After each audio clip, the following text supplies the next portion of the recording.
स्वागत है आपका सिटी हेडलाइंस भारत में। लोकसभा चुनाव नजदीक आ रहे हैं। लोकसभा चुनाव को अब कुछ ही दिन बाकी हैं। लोकसभा चुनाव जैसे जैसे पास आते जा रहे हैं, सियासी दांवपेच भी काफी बढ़ते जा रही है। सियासी दांवपेच इतने तेज हो गए हैं कि पक्ष और विपक्ष के आरोप और प्रत्यारोप खत्म होने का नाम ही नहीं ले रहे हैं। आज इन्हीं आरोप और प्रत्यारोपों के बीच 400 पार के दावों पर हमारे साथ बात करने के लिए मौजूद है सुप्रीम कोर्ट के अधिवक्ता और बीजेपी के उभरते हुए युवा नेता आदित्य शंकर प्रसाद जी। तो आइए इनसे बात करते हैं और जानते हैं कि इनकी क्या राय है चुनाव को लेकर या पक्ष विपक्ष के दावों पर। आदित्य जी, स्वागत है आपका हमारे शो में। बहुत बहुत धन्यवाद अंजू जी। अच्छा, ये बताइए कि बीजेपी दांवपेच कर रही है काफी, चुनाव भी पास है। पीएम मोदी का ये कहना है कि बीजेपी इस बार 400 पार कर रही है। 400 पार के आंकड़े को लेकर आपकी क्या रणनीति है? देखिए, हमारी क्या पूरे बीजेपी और देश की रणनीति है कि मोदी जी को पुनः प्रधानमंत्री बनाना है। जिस प्रकार से पिछले 10 वर्षों में भारत की छवि में जो बदलाव आया है पूरे विश्व में, startup India, stand up India, digital India, make in India, जितने भी जो स्कीम्स मोदी सरकार की जो जनता के बीच में गई, उज्ज्वला योजना, बाकी सारी योजना, तो उस पर जनता का विश्वास पूर्ण रूप से मजबूत हो गया है। और जैसे जैसे भारत का कद पूरे विश्व में बढ़ रहा, आपने देखा कि कोरोना में मोदी जी ने वैक्सीन दुनिया में भेजा, उससे भारत का गुडविल बना।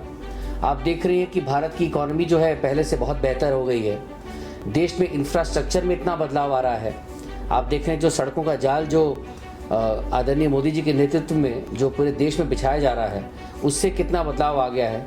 तो जनता ये सारे काम को देख रही है और जनता अपना मन बना चुकी है कि पुनः 400 पार के साथ मोदी जी को देश का प्रधानमंत्री बनाना है। जो ये 400 पार की बातें की जा रही है, कुछ तो ऐसी रणनीति होगी कि कौन सी सीट से हमें कितने क्या मिलने वाले, कुछ अंदाजा इसका? नहीं, देखिए, बीजेपी एक कार्डर बेस्ड पार्टी है। बीजेपी कार्यकर्ताओं की पार्टी है। हमारी पार्टी का सबसे बड़ी ताकत यही है कि हमारा कार्यकर्ता जमीनी स्तर पर मेहनत करता है और मेहनत करते करते संगठन के लिए अपना सब कुछ न्यौछावर कर देता है। तो हर जिले में, हर तालुक में, हर मोहल्ले में, हर प्रदेश में, हर शहर में भाजपा के कार्यकर्ता जो हैं बहुत प्रामाणिक तरीके से बूथ मैनेजमेंट से लेके पन्ना प्रमुख से लेके सब चीज़ पर काम कर रहे हैं, वोटर लिस्ट बना रहे हैं और सरकार की स्कीमों को जमीनी स्तर तक ले जा रहे हैं। आपने देखा होगा कि मोदी जी आजकल विकसित भारत की बात बोल रहे हैं। The vision of our honourable prime minister is विकसित इंडिया बाय 2047, कि जब भारत की आज़ादी के 100 वर्ष मनाए जाएंगे तब का भारत जो है वो अलग किस्म का भारत होना चाहिए। तो उसकी नींव मोदी जी ने अभी रख दी है और इसके साथ ही पूरा देश इस बात से बहुत ज़्यादा इंस्पायर्ड है कि हम एक बदलते हुए भारत में रहना चाहते हैं। एक ऐसा भारत जहाँ पे कोई स्कैम नहीं है, एक ऐसा भारत जिसमें सर शर्म से झुकाना नहीं पड़े, एक ऐसा भारत जिसका मान सम्मान और जिसकी प्रतिष्ठा पूरे देश और दुनिया में विख्यात हो। तो ये भारत जो है, जो नरेंद्र मोदी जी के रास्ते पे चल रहा है, यही भारत आगे बढ़ेगा और मुझे पूरा विश्वास है कि पुनर्मत के साथ मोदी जी देश के प्रधानमंत्री वापस बनेंगे। अच्छा, विपक्ष के दावों पे हम बात करें तो विपक्ष लगातार ये कह रही है कि बीजेपी ईडी का सहारा लेकर जो पार्टी जो है, विपक्ष के जो नेता हैं उनको जेल में बंद करवा के विपक्ष को कमजोर करती जा रही है। तो आप क्या मानते हैं, इसे कितना सही है ये दावे या क्या है इसके पीछे की बातें, आप बताइए। देखिए, बोलने के लिए तो आदमी कुछ भी बोलता है, लेकिन क्योंकि मैं पेशे से वकील हूँ तो मैं कानून का छोटा सा एक गिलहरी रूप एक छात्र हूँ। कोई भी कानूनी प्रक्रिया जब शुरू होती है तो लॉ जो है उसमें ट्रायल जो होता है अंजू जी, वो एविडेंस के बेसिस पे होता है। That is a basic principle of criminal law. और जब भी कोई कार्यवाही किसी के ऊपर होती है तो वो बिना एविडेंस के नहीं होती। यानी कि अगर आपने किसी प्रकार का कोई गलत काम किया है तो आपकी जब जांच होती है, जो इन्वेस्टिगेशन बैठता है, तो उसमें सारे एविडेंस को खंगाला जाता है और उसके बाद कोर्ट में प्रेजेंट किया जाता है। फिर जो कंसर्न डिपार्टमेंट है वो आपकी कस्टडी मांगती है, आपको रिमांड पे लेती है। तो लॉ का एक प्रोसेस है। तो इस प्रोसेस में मुझे कोई गलती नहीं दिखती है। अगर आपके गिरेबान में सब चीज सही है तो आपको डर किस बात का है? जाइए, लड़िए कोर्ट में, जीतिए, क्या प्रॉब्लम है? डरा कौन रहा है? स्वतंत्र न्यायपालिका है, स्वतंत्र मीडिया है, अपनी बात रखिए। डर तो आप रहे हैं क्योंकि आपको पता है कि जब कुछ कहीं है तभी परेशानी है। लालू प्रसाद यादव जी ने भी कहा था कि बीजेपी हार के डर से ऐसा कर रही है, आप क्या कहेंगे उनके इस बयान पे?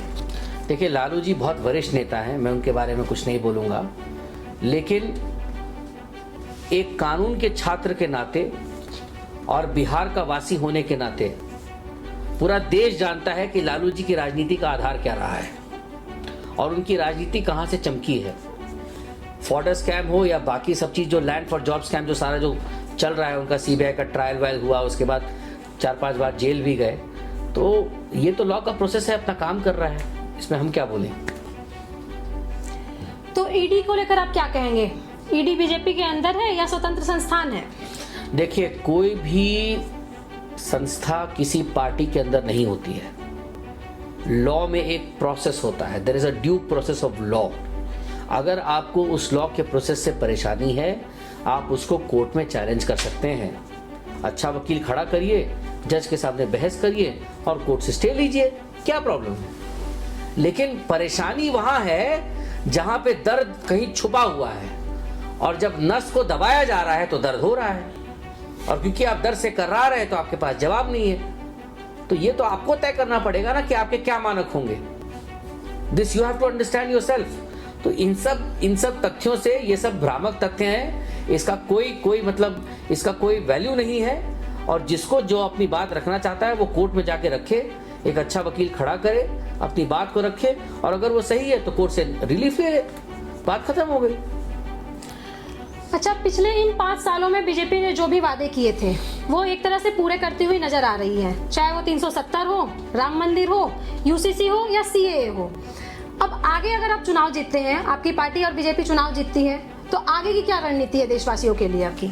देखिए, जितना मैं मोदी जी की सोच को समझ पा रहा हूं, अभी मोदी जी की एक ही सोच है कि भारत को दुनिया का एक महान विकसित राष्ट्र बनाना। ये सब जितने भी रोड के ब्लॉकेजेस थे, जैसे आर्टिकल 370 हुआ, राम मंदिर हुआ, ये सब मुद्दे जो है अब समाप्त हो चुके हैं। 370 से तो आप जानती हैं कि जजमेंट भी आ गया सुप्रीम कोर्ट का। तो अब जहां तक आतंकवाद की बात थी कश्मीर घाटी में, जहां तक रोजगार की बात है, आप अगर नोटिस करेंगे कि हर वीकेंड पे मोदी जी कम से कम अलग अलग राज्यों में मोदी जी के नेतृत्व में सबको जो है जॉब का आपको अपॉइंटमेंट लेटर दिया जा रहा है। तो कोई भी जो प्रोसेस है वो स्लो होता है ना, slow and steady wins the race. ये कहानी बहुत क्लियर है। तो यहाँ काम हो रहा है, निश्चित काम हो रहा है, लेकिन जिनको अपनी राजनीतिक रोटी सेकनी हो तो कुछ ना कुछ तो बोलेंगे ही ना, तो रेलेवेंट कहाँ रहेंगे। पर राहुल गांधी ने अपनी भारत जोड़ो न्याय यात्रा जो निकाली थी, उसमें उन्होंने कहा था कि देश को न्याय दिलाना है और रोजगार की कमी है, तो रोजगार के लिए वो बात कर रहे हैं। आप कह रहे हैं कि रोजगार दिए जा रहे हैं, इस पर कैसे प्रूफ किया जाए कि क्या है, क्या सही है, क्या गलत है? देखिए, आप तो एक अच्छी पत्रकार हैं, आप रिसर्च करिए कि सरकार ने क्या काम दिया है। IT मिनिस्ट्री ने जो PLI स्कीम लाया था, उसमें कम से कम 1 लाख लोग को रोजगार मिला है। जितनी आपको ये नोएडा में जो आपको मोबाइल मैन्युफैक्चरिंग कंपनियां आई हैं, जो अभी एप्पल आया भारत में, ये सारा काम जो हो रहा है वो किसके नेतृत्व में हो रहा है? तो ये सब फालतू की बातें हैं। कांग्रेस का खुद का ट्रैक रिकॉर्ड खराब है।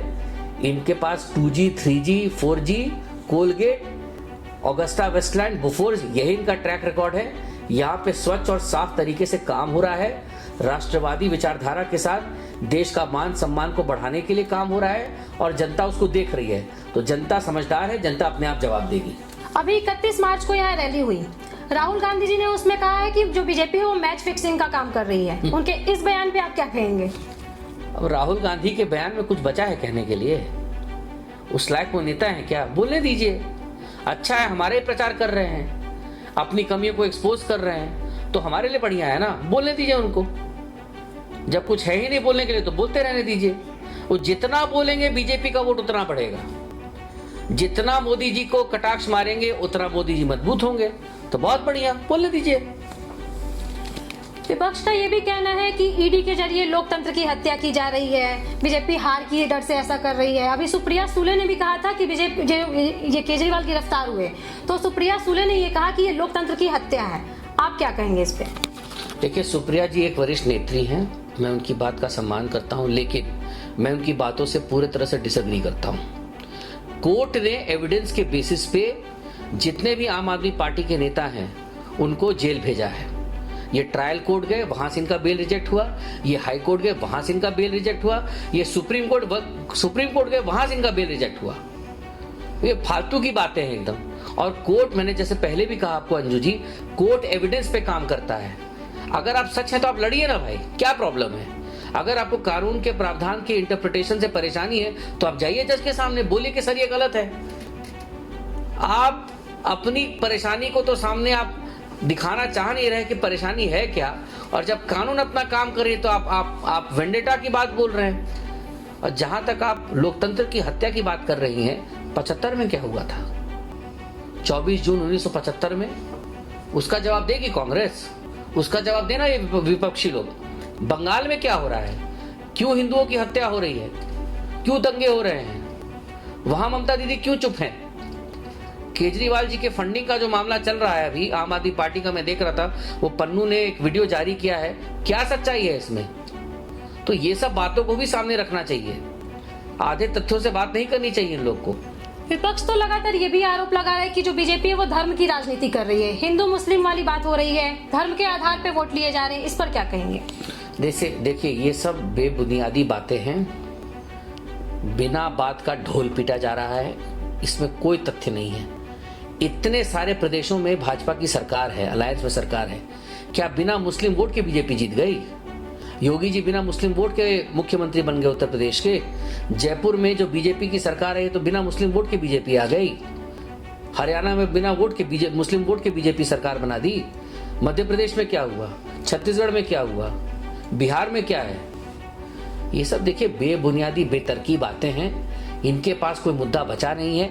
इनको पता है कि इनका एजेंडा एक्सपोज हो चुका है, इनकी राजनीति का ठन गोपाल हो गया है, इसके आगे इनके पास कुछ बचा नहीं है बोलने के लिए, तो अलबल सल बोल रहे हैं तो बोलने दीजिए, जितना बोलेंगे उतना हमको फायदा होगा। सर, बीजेपी नेता होने के साथ ही आप सुप्रीम कोर्ट के अधिवक्ता भी हैं, तो एक अधिवक्ता के तौर पे मैं आपसे ये जानना चाहूंगी कि चुनावी बॉन्ड को लेकर आपकी क्या राय है? देखिए, सुप्रीम कोर्ट ने एक जजमेंट पास किया है और सुप्रीम कोर्ट का अपना एक नज़रिया है। मैं इस पर ज़्यादा बोलना नहीं चाहूँगा बिकॉज ये सेंसिटिव मामला है और सरकार का भी अपना एक पक्ष है और सुप्रीम कोर्ट का एक पक्ष है। लेकिन एक बेसिक बात समझने की ज़रूरत है अंजू जी कि what was the basic objective under which the electoral bond was brought. It was brought to enhance transparency in the funding of politics. ठीक है, चुनावी राजनीति जो होती है तो उसमें आप, और ये आरबीआई नोटिफाइड सारा ट्रांजैक्शन होना था, तो ऐसा भी नहीं कि कोई चोरी छुपे काम हो रहा है। कुछ लोगों ने जो, जहाँ तक डिस्क्लोजर की बात आ रही है, उसका जो ये प्रावधान था उसको इसलिए रखा गया था कि इसको डिस्क्लोज नहीं करेंगे बिकॉज बहुत लोग को लगता है कि अगर हम चंदा देंगे एक पार्टी को तो जो विरोधी पार्टी है जब वो सत्ता में आएगी तो हमारा भी छंटिंग होगा। ठीक है, वो एक जाहिर एक मतलब बहुत बेसिक चीज़ है, तो उसका ख्याल रखा गया था। लेकिन हाँ, सुप्रीम कोर्ट ने जजमेंट पास किया है और सुप्रीम कोर्ट का एक नज़रिया है और जो सुप्रीम कोर्ट ने सुझाव दिया है इसमें जो चेंजेस करने की जरूरत होगी तो सरकार अपना निर्णय करेगी। अच्छा, पीएम मोदी ने भी इस पर कल ये बयान दिया है, अभी रैली के बीच पीएम मोदी ने ये बयान दिया कि जो इसको लेकर नाच रहे हैं वो आगे जाकर पछताने वाले हैं। तो ऐसा क्या कहना है, क्या सोचकर ये कहीं बात कही जा रही है या आगे जाकर पछताने वाले हैं, ऐसा क्या है? देखिए, इस पे हम क्या बोलें, ये तो मोदी जी का अपना नजरिया है और अगर वो बोल रहे हैं तो बिना तथ्यों के तो बोल नहीं रहे हैं, बहुत डीप रिसर्च के बाद मोदी जी बात करते हैं। तो I think there is something which is there which he knows, और शायद जब समय आएगा तो मोदी जी देश को बताएंगे। मोदी जी की विदेश नीति जो है उस पर आप क्या कहना चाहेंगे? विदेश नीति हम कितना सक्सेस हुए हैं या क्या हुए हैं, और आगे उसकी क्या रणनीतियां हैं आपकी पार्टी में विदेश नीति को लेकर? देखिए, सबसे पहली बात, मैं कोई नहीं होता हूँ तय करने की भारत की विदेश नीति क्या है, लेकिन जिस प्रकार से मोदी जी और उनके जो फॉरेन मिनिस्टर हैं जयशंकर जी भारत का पक्ष दुनिया में मजबूती से रख पा रहे हैं, और जिस तरह से पूरा जो वर्ल्ड की जो पॉलिटिक्स है, खास करके इस्लामिक वर्ल्ड की जो इंडिया के प्रति जो टिल्ट हुआ है, वो अपने आप में बहुत बड़ी बात है। खास करके जिस तरह से बीजेपी को बदनाम किया गया था as a Hindu party and as a Hindu fundamentalist party, जो कुछ बड़े बड़े देशों के चैनल इस प्रकार की बात को तथ्यात्मक और भ्रमित करते हैं, तो ये जो मोदी जी की जो डिप्लोमेसी है, ये उसका सबसे बड़ा जवाब है कि आज दुबई में, अबू धाबी में हिंदू मंदिर बन गया, सऊदी अरब में हिंदू मंदिर बनने जा रहा है, जिस प्रकार से मोदी जी ने कोरोना वैक्सीन की सप्लाई पूरे देशों, दुनिया के देशों में की, जहां पे वैक्सीन दूर दूर तक, जब अमेरिकन वैक्सीन और यूरोपियन वैक्सीन आधे दाम पे ये लोग आना भी नहीं चाह रहे थे, तब भारत ने वैक्सीन सप्लाई किया। तो दुनिया ने इसको बहुत सराहा है कि इंडिया इतनी बड़ी डेमोक्रेसी होने के बावजूद भी, 125 करोड़ भारतीय होने के बावजूद भी हमारा ख्याल रखना चाहती है। तो ये भारत की सबसे बड़ी ताकत है। और मोदी जी के नेतृत्व में इंडिया का चौमुखी विकास तो हो ही रहा है।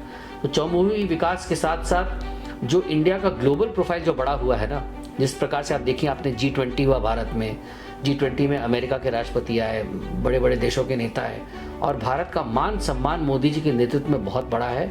और आगे भी जैसा मुझे लगता है कि जिस प्रकार से, जिस गति के साथ मोदी जी काम कर रहे हैं, तो भारत का सम्मान आगे और बहुत बढ़ेगा। तो क्या कहेंगे, भारत विश्व गुरु बन रहा है या बन गया है? देखिए, विश्व गुरु एक कंटिन्यूस प्रोसेस है। विश्व गुरु का मतलब है कि भारत की साख पूरे विश्व में इतनी मजबूत हो जाए, हमारा जो आध्यात्म है, हमारा जो लाइफस्टाइल है, हमारी जो सिविलाइजेशनल सोच है, जिस प्रकार से भारत की जो विरासत है वो मजबूत हो जाए मॉडर्निटी और डेवलपमेंट के साथ इंटैक्ट, तो वो हमारी जीत होगी। तो वो एक एवोल्यूशन का प्रोसेस है, उस पर काम चल रहा है। बट मुझे लगता है कि 2024 से भारत की राजनीति में बहुत बड़ा बदलाव आएगा, और जब बीजेपी एक प्रचंड बहुमत के साथ सत्ता में वापस लौटेगी, तो देश के लिए और बोल्ड डिसीजन लेकर के भारत का मान सम्मान बढ़ाने का काम आदरणीय मोदी जी करेंगे। आदित्य जी, ये बताइए कि एक सुप्रीम कोर्ट के अधिवक्ता के होने के नाते भी आपकी काफी जिम्मेदारियां हैं, और बीजेपी का युवा नेता होने के कारण भी आपकी काफी जिम्मेदारियां हैं। इन दोनों को कैसे मैनेज करते हैं आप? बड़ा अच्छा सवाल आपने पूछा अंजू जी। देखिए, इतना आसान नहीं होता। दो पेशों को जब आप संभाल रहे हो, खास करके वकालत का पेशा बहुत ही डिमांडिंग है, और क्योंकि मैं पटना से आता हूँ, बिहार का वासी हूँ, तो मेरी ज़मीनी जो जिम्मेदारी है वो बिहार के लोगों के प्रति है। तो आपको उनके बीच भी रहना है। तो पता नहीं कहीं से ईश्वरीय शक्ति आ जाती है, संभाल देते हैं। अपना रूटीन में कोशिश करता हूँ कि उसको ऐसा रखूँ कि दोनों प्रोफेशन बैलेंस हो जाए। अच्छी बात यह है कि हमारे साथ एक टीम काम करती है।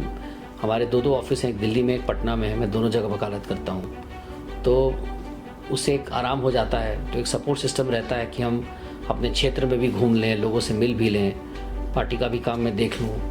वकालत तो करूँ ही करूँ, वो तो मेरा ब्रेड एंड बटर है। तो भगवान का आशीर्वाद है बस। तो क्या कभी ऐसा हुआ है कि ये दोनों काम एक दूसरे के आड़े आए हों, या आपको कोई परेशानी हुई हो? बिल्कुल हुआ है, बिल्कुल हुआ है। देखिए, मैं युवा मोर्चा में मैंने अपना करियर शुरू किया था पूनम महाजन जी के नेतृत्व में, जब वो भारतीय जनता युवा मोर्चा की राष्ट्रीय अध्यक्षा थी 2017 में। तो मेरी उस समय 9 साल की वकालत हो गई थी, और मुझे लगा था कि कैसे ये काम होगा, कैसे वकालत करेंगे, कैसे राजनीति करेंगे। ऐसा भी दिन था कि कोर्ट में केस आ रहा है और 12 बजे पार्टी की बैठक हो गई है। तो लगता था कि क्या करे आदमी, कैसे बैलेंस करे। तो धीरे धीरे ऐसे भी दिन रहे कि जब मैंने बड़े बड़े केस भी छोड़े हैं, और ऐसे भी दिन रहे हैं कि मैंने संगठन की बैठक को भी करके मैं फटाफट कोर्ट भागा हूँ, उसको पास ओवर करा के। तो ये मतलब 1-1.5 साल लगा मुझे इसको बैलेंस करने में, लेकिन हो गया अब। और मैं बहुत खुश हूँ कि मैं एक भाजपा कार्यकर्ता के नाते भी काम करता हूँ, और एक सुप्रीम कोर्ट के अधिवक्ता के नाते भी काम करने का मेरा सौभाग्य प्राप्त होता है मुझे। एक आखिरी सवाल अब मैं पूछना चाहूंगी कांग्रेस के अकाउंट सीज को लेकर। जी, उस पर आपकी क्या राय है? कांग्रेस के अकाउंट सीज के कारण क्या है, या आप क्या कहना चाहेंगे उसके बारे में? राहुल गांधी का कहना है कि ये बीजेपी की साजिश है, आप क्या कहेंगे इस पर? अच्छा, सब चीज आप बीजेपी पे क्यों ब्लेम कर देते हैं? कांग्रेस के लोग अपने गिरबान में झांके हैं, देखें कि क्यों ऑर्डर पास हो रहा है उनके खिलाफ इनकम टैक्स अपीलेट ट्राइब्यूनल से, दिल्ली हाई कोर्ट से।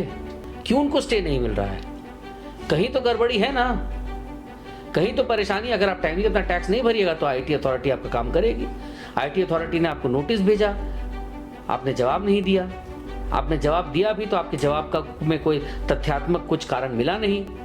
तो जब कानूनी प्रक्रिया से आपने इतने सालों से दरकिनार कर रखा है, तो कहां से आप एक्सपेक्ट करते हैं कि कानून से आपको रिलीफ मिलेगा? और जब अपनी गलती नहीं मानते तो बीजेपी पे बोल देते हैं। बोलने दीजिए, क्या फर्क पड़ता है? सच्चाई जब वक्त आएगा तो जनता खुद जान जाएगी। और ऐसा तो नहीं कि मैं कुछ यूनिक बात बोल रहा हूं, ये सारे कोर्ट में डॉक्यूमेंट्स हैं। तो कोर्ट में जो डॉक्यूमेंट्स है उसके आधार पर एक निर्णय हुआ है। निर्णय होने के बाद ये तय किया गया कि इतनी पेनल्टी इनके ऊपर लगनी चाहिए, तो उस पर कार्रवाई हो रही है। संजय सिंह को भी जमानत मिल गई है, उनकी जमानत को लेकर क्या कहेंगे आप? देखिए, मैंने इस बात को अभी इस विषय को मैंने डीपली एग्जामिन नहीं किया है, लेकिन अगर सुप्रीम कोर्ट ने बेल दिया है इस तरह के केस में तो इस ऑर्डर को पढ़ना पड़ेगा और किस ग्राउंड पे इनको बेल मिला है, किस कंडीशन पे इनको बेल मिला है, अभी इसका पता नहीं है। इनके खिलाफ क्या एविडेंस था, अपेरेंटली शायद एविडेंस इनके खिलाफ था, नहीं था, क्या था, अभी कुछ मैं बता नहीं सकता आपको। इस पे मैं डिटेल स्टडी करूंगा तब मैं इस पर चर्चा करूंगा। Thank you so much sir, अपना कीमती समय हमें देने के लिए। बहुत बहुत धन्यवाद। एक उभरते हुए नेता और अधिवक्ता होने के साथ ही इतनी बड़ी जिम्मेदारी को संभालते हुए आज अपना कीमती समय देने के लिए आपका मैं बहुत बहुत धन्यवाद करती हूँ। बहुत बहुत धन्यवाद अंजू जी, आपने बहुत अच्छा इंटरव्यू किया और मैं ईश्वर से प्रार्थना करता हूँ कि आप अपने मीडिया करियर में बहुत आगे जाएं।